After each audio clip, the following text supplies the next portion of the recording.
met Miss Jones? Dig. And we're going to get a close look at Have You Met Miss Jones. Now, before we get started, check out how you can get more videos like this one. Just navigate to Bruce Grigori Video on Demand. When you get to the site, you can browse videos in a wide variety of categories.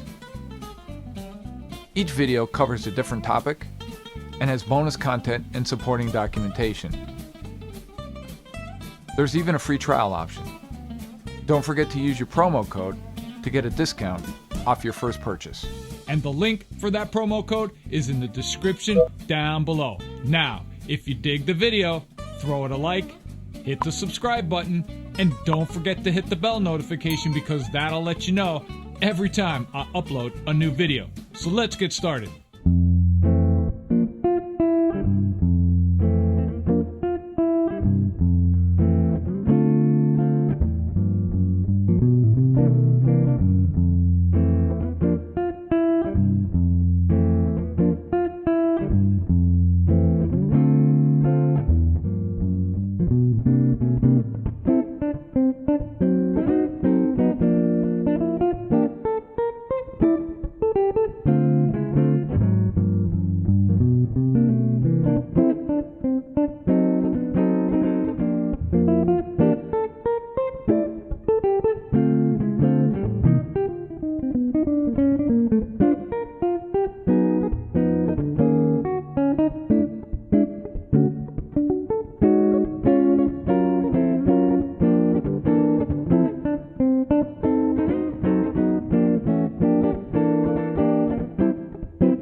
Dig it.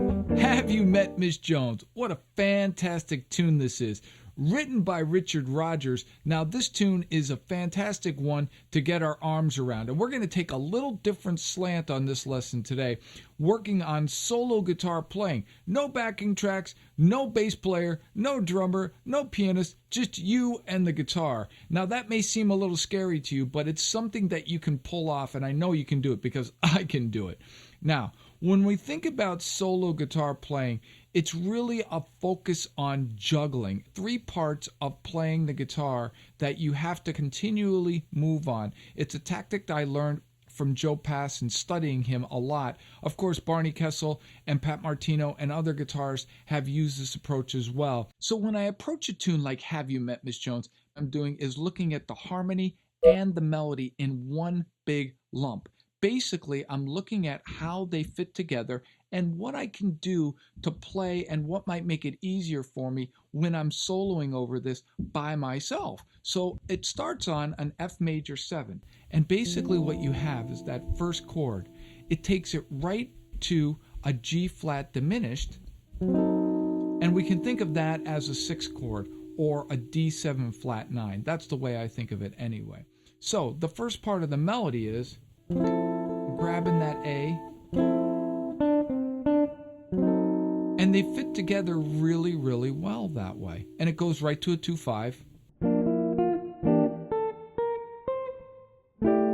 to 6, and then back 2-5. So when I think of all that, that's exactly how I'm starting this solo playing. I think of that one big section, which is really just the A section.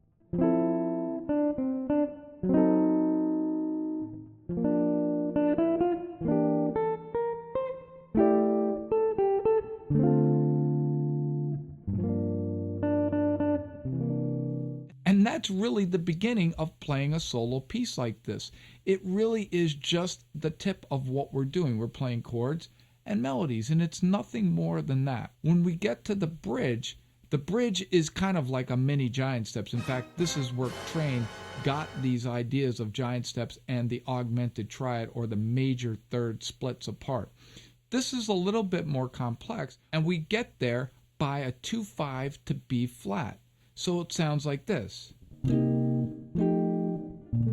Now that B flat has a melody to it, and it goes this way. And then to G flat, just to repeat, a major third apart. And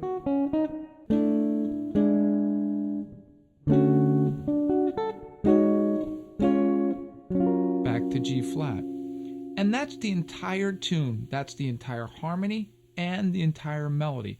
And that's how I'm beginning to get my arms around this solo piece. So what you need to do is practice it in small sections. I would take just the A section and loop it and get it under your fingers, and then the B section before I start blowing lines, before I start thinking about anything else.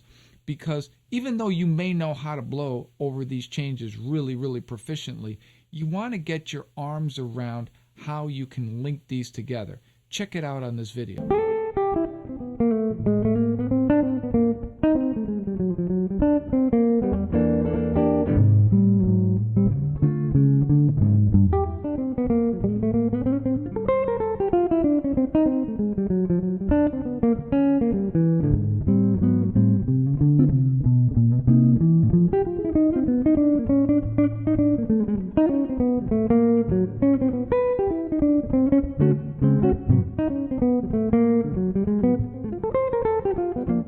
So that should give you a pretty good sense of how this goes together once we get it to tempo. And I played it at a fairly fast clip. I might even play it a little bit slower if I was playing in a restaurant or another venue.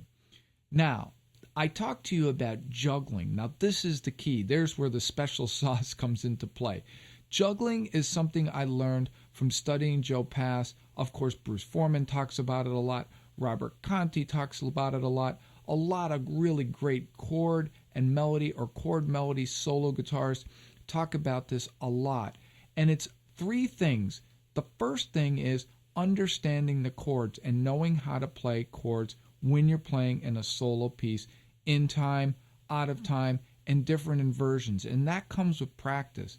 If we just take one of these chords, really it's basically an F major 7. Knowing a lot of different inversions, that really helps. Now, what I call this is Chord Explore. Chord Explore is something that you just get your arms around the idea of what each chord sounds like. Even if you know it and you're an experienced player, this can help. I do it myself. So I take the first chord, F major 7.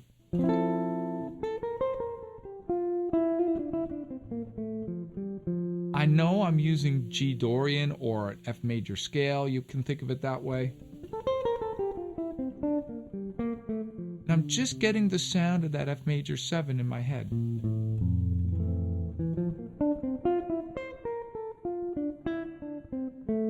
And this is the beginning of playing this solo piece. You could use it as an intro. The next chord is a G flat diminished. And I'm not going to go through every chord, but let's take this one. And I said it's a flat 9. So if I think of it as a flat 9, I can play G harmonic minor. And a funny thing happens once you do a couple of these. So let me go back. I'll do F major 7 to the G flat diminished.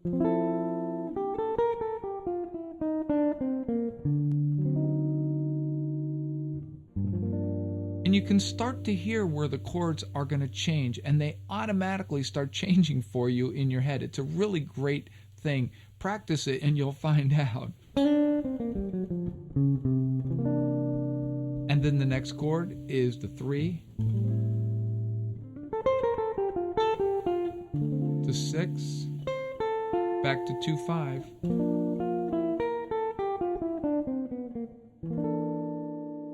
And that's the beginning of me playing a solo piece.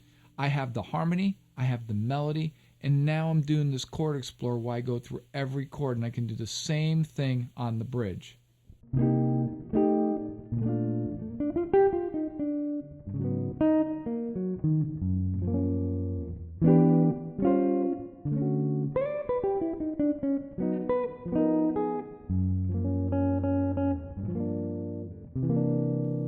And that's a fantastic bridge, and if you've seen my lesson on giant steps, you'll know it really, really well. So that's the first part of this juggling. There's 3 pieces. The next part is really understanding the lines you need to play. Now, we did a little bit of that along with the harmony or the Chord Explore.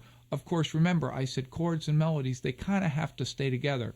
But with playing lines, this is something you may not practice a lot, and I see a lot of younger players not having the ability to do this, and this is just playing lines with no chords, and being able to move the chords along with playing those lines. It's something I practice, and it's something that I do when I play solo guitar. It's a really great thing to be able to do, because what you're doing is you're taking one chord to the next chord basically in time without playing the harmony.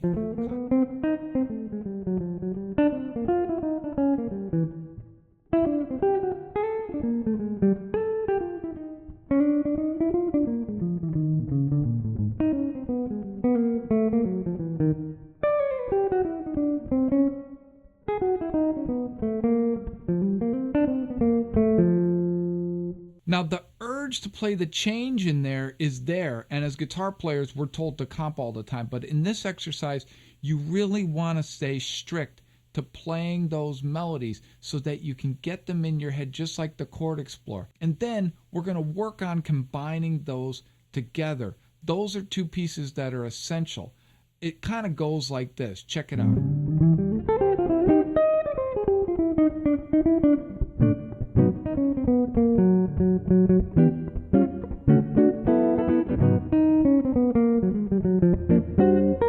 In that example, I'm basically just using chords and melodies. Now, I may have slid in the last piece, which is important, and it's something you saw Joe Pass do a lot of, and that's the rhythmic component of it. Joe really approached it with bass lines, and that's kind of how I approach it sometimes too. Players like Bruce Foreman approach rhythmic playing with chords a lot of times, so he might do something like...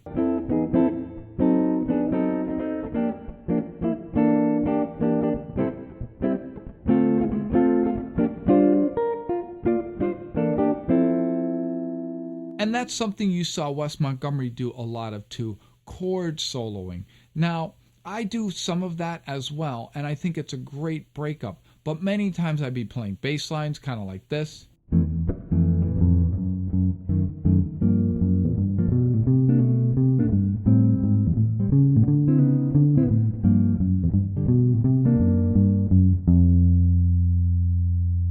Now, playing those bass lines, they don't have to be complex. You do not need to be Ron Carter when you're playing these bass lines. You can work on just half-step approaches, chromatic approaches, and of course, just making sure you're playing some harmony along with that.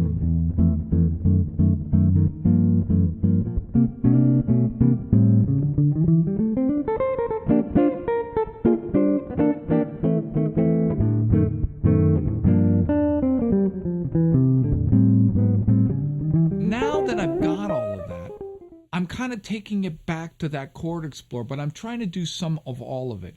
And this is great fuel for an intro. Every single solo piece should have some kind of intro. Now, I used my own intro, and I encourage you to use your own. That really makes the piece yours. I used an intro like this.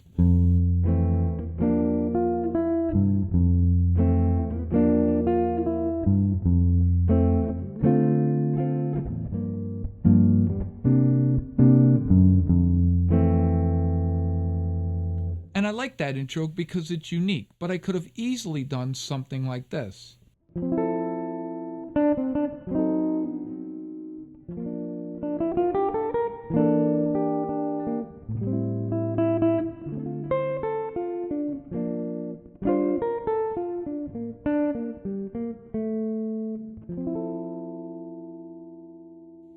And both of those would work fine, but it's something you have to create yourself. If you listen to great players like Wes Montgomery or Kenny Burrell, they had masterful beginnings and endings, and that's the next part that's up. An ending is really important for the song as well. It has a bookend effect. Now, I used the classic Duke Ellington ending where I did some 2/5s.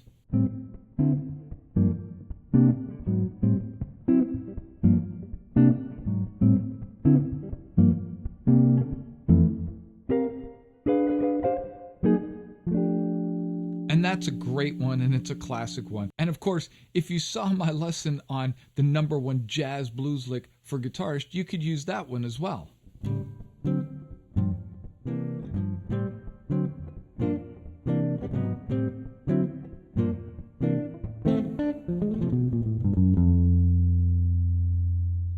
Dig it. Have you met Miss Jones' solo guitar? Now, I realize there's a lot of advanced concepts in this lesson, but you can put your arms around it. You just need to take it slow and make sure you understand the harmony and the melody first, then use Chord Explore. Don't forget to blow those lines around those changes with nothing behind you, and of course, rhythmic playing chords and bass lines. Now, if you dig this lesson, make sure to check out my lesson on giant steps and all of my lessons on the VHX website.